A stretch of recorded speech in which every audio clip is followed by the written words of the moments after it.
Hi అండి, welcome to our channel. ఇవాళ వీడియోలో ఏ పూజను చేయడం వల్ల మనకి అత్యంత శుభ ఫలితాలు కలిగి అష్టైశ్వర్యములు ఆయుర ఆరోగ్యములతో సంతోషంగా ఉంటామో అటువంటి రామదేవుని పూజా విధానాన్ని ఇవాళ వీడియోలో మీతో షేర్ చేస్తున్నాను.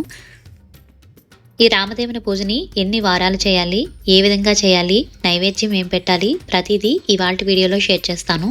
రామదేవుని పూజని మనము 5 గురువారాలు 5 ఆదివారాలు చేయాలండి.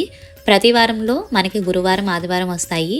మనకి ఎటువంటి ఆటంకం కలగలేదు అంటే మనకి నెల మీద వారం రోజుల్లో ఈ రామదేవుని పూజ అన్నది పూర్తవుతుంది.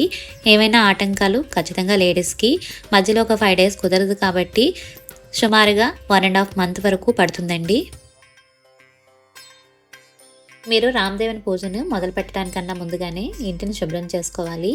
గడపలకు పసుపు రాసి బొట్టు పెట్టుకోవాలి. గుమ్మాలకు మామిడాకుల తోరణాలు కట్టాలండి. ఇక రామదేవుని పూజను మొదలు పెట్టడానికన్నా ముందుగా ఏదైనా ఒక పీటకు పసుపు రాసి బొట్టు పెట్టుకుని అది పూజ చేసే ప్లేస్లో వేసుకోవాలి.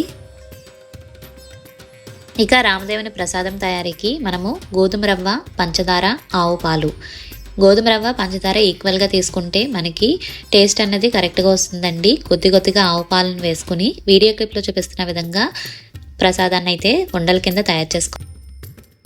రామదేవుని పూజలో నివేదించే ఈ ప్రసాదాన్ని మనం 5 ఉండలుగా చేసి పెట్టాలండి.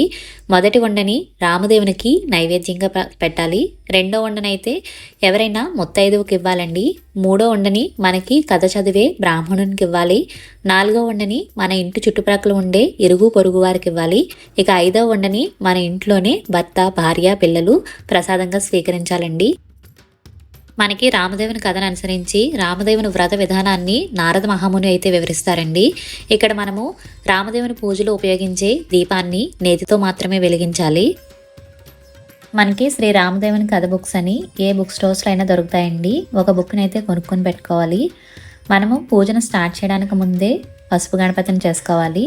ప్రతి వారము రామదేవుని పూజను స్టార్ట్ చేయడానికన్నా ముందుగానే రామదేవుని ఫోటోను తుడిచి గంధం పెట్టి కుంకుమ బొట్టు పెట్టి అలంకరించుకోవాలి.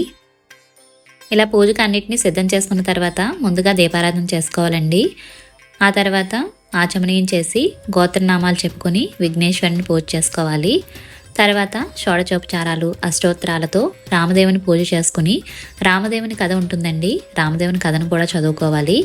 ఇక్కడ ఒక విషయం అండి, రామదేవుని కథను చదువుకున్న తర్వాత ఆ కథాక్షతలు ఉంటాయి కదండి, వాటిని కొన్ని మన తల మీద వేసుకుని కొన్నిటిని మన ఇంటి మీద కూడా వేస్తూ ఉంటారు. ఇలా ఎందుకు చేస్తారంటే మనకి రామదేవుని కథ ప్రకారము ఆ కథలో ఒక బ్రాహ్మణుడు కొన్ని అక్షతలు తన తల మీద వేసుకుని మరికొన్ని అక్షతలు ఒకరి ఇంటి మీద వేసి వెళ్తారు. ఆ తర్వాత ఆ ఇల్లు పెద్ద ఇంద్రభవనంగా మారిపోతుంది.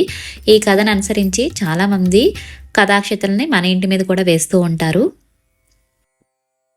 అష్టైశ్వర్యములు ఆయురారోగ్యములు ప్రసాదించే ఈ రామదేవుని పూజను వీలున్న ప్రతి ఒక్కరూ చేసుకోవాలనుకుంటున్నాను.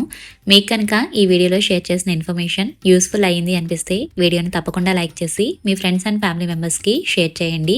Thank you so much for watching.